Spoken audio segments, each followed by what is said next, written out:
Hello Year 4, how are you? And welcome to part 2 of today's English lesson. So now, in the previous parts of today's lesson, we have split our text into paragraphs. Do you remember whether it was a fiction or non-fiction text? That's right, it was a fictional text, wasn't it? It was all about the Great Kapok Tree. It wasn't actually real life. Now we have our paragraphs. We can see we've identified them with our red slanted double lines. Let's think about the theme behind each paragraph. So I'm going to do the first one with you, and then I want you to have a go if you can identify the theme for the remaining paragraphs, okay? So I can see the first paragraph is all about these two men. They walk into a rainforest, and moments before, the forest had been alive with the sounds of the squawking birds and the howling monkeys. Now all was quiet as the creatures watched the two men and wondered why they had come. What is this paragraph about? Is it about any animals? Well, we can see it's got squawking birds and howling monkeys, but is that the main feature of all the paragraphs? I'm starting to think now, well, I can see here it's about these two men, isn't it? It's about these two men and they've just walked into the rainforest and all they can hear is the sound of the squawking birds and the howling monkeys. So I can see here that this paragraph, I could say that the theme of it was about the animals who were watching the two men. Or I could have identified it as the two men walking into the rainforest. Okay, so I've done that just by picking out key words there. The animals were watching the two men. We can see here the creatures watched the two men and wondered why they'd come. Or we could identify the theme as the two men walked into the rainforest. That would be a clear theme because they had just arrived, wouldn't it? Now I'm going to put the brackets around the next paragraph. So that's paragraph 2. Can you think of a theme for paragraph 2, please? Pause the video and have a think. Okay, so it's all about the larger man stopped and pointed to a great kapok tree. Then he left. So who is this paragraph about? That's right, it's about the larger man, isn't it? So the larger man stops, points, and leaves. That is just the theme over it, overarching that paragraph. Thinking about paragraph 3 then, this is a bit of a bigger one here. So it's all about the smaller man took the axe, whack, whack, whack, chop, chop, chop, whack, chop, whack, chop. What would you say the theme behind paragraph 3 is? Pause the video and have a think. Okay, so I can see here the smaller man took the axe, and as I read on, it's all about the man who is chopping down the tree, using these words of onomatopoeia, whack and chop. So that is all paragraph 3 is about. The man starts chopping the trees down. And if you look, our paragraphs actually show the story. The animal watches the two men. One man stops, points and leaves. The other man starts chopping the trees down. It's actually showing our story in chronology, in the order that it's said in.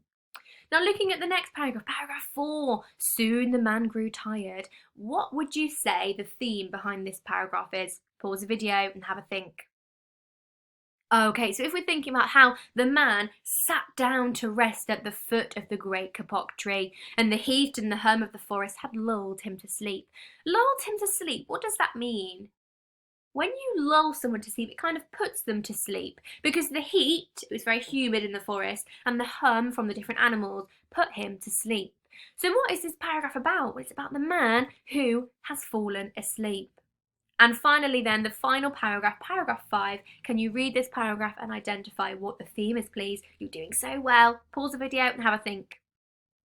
Okay, so we can see here it's about the boa constrictor. It's this snake who slithered down and he's trying to say, Senor, this tree is the tree of miracles. It's my home where generations of my ancestors have lived. Do not chop it down.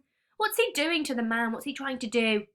Oh, he's trying to persuade the man, isn't he? He's trying to persuade him not to cut the tree down. So you might have said paragraph 5 is all about a boa constrictor who has spoken to the man. And if you now read our 5 paragraphs, they all tell the story. The animals watch the two men. One man stops, points and leaves. The other man starts chopping the trees down. Then he falls asleep. And a boa constrictor speaks to the man. So there we have identified where the paragraph should be and what the theme of the paragraph is. Now we know that we are looking at fictional writing today. So how can we spot the paragraphs in a piece of fictional writing? What have we learnt today? Pause the video. What clues do you now know for how to spot the paragraphs in a piece of fiction? Let's see if you got the same idea. So when we are looking for the paragraphs in a piece of fiction, the text needs to be split into a number of sections. So we know these are called paragraphs. Again, each one starts at a new line and it starts a little way in. And they always come with a change in action or focus. So this is nothing new here, Year 4. You have all learnt this before, but in fiction writing it's just a little bit more tricky because you need to really try and identify where that change in focus is. And that's okay if you didn't get the same answers as me, because it really depends on where you think the change needs to be. So we're going to look at the text now and how we've split it. So it's all about the Great Kapok Tree. And we've split it in the same way, almost, that we split it as a class, didn't we? So we've got the 2 men walked into a rainforest, all about the men who came in. The larger man stopped, all about the man who stopped. Small man took the axe, struck the tree, hit it down. But then, before it actually hit, it only made a gash in the tree. Then he grew tired and went to sleep, and then the snake is trying to persuade him now. So how many paragraphs can you see here? Yeah, that's right. We split it into 5 paragraphs, haven't we? Can you see that some of them are larger than others? We've got this really small paragraph here, which looks like a line. And you're right, it is a line of text, but it's still a paragraph. Now, having a look further down then, note the indented first line. And then, what was each paragraph about? Well, we looked at that in the previous slide, didn't we? We identified the different theme of each paragraph. So, we need to remember that when we use paragraphs, we have to split them into different sections, all about a new focus. Each one starts on a new line, and the line is always a little way in. Now, your task today is to read some more of the Great Kapok Tree. You've read this story before, you know all about the story now. So what you're going to do what we did together. Read the extract and ensure that you understand it. Then read it again, divide the text into paragraphs using the double line.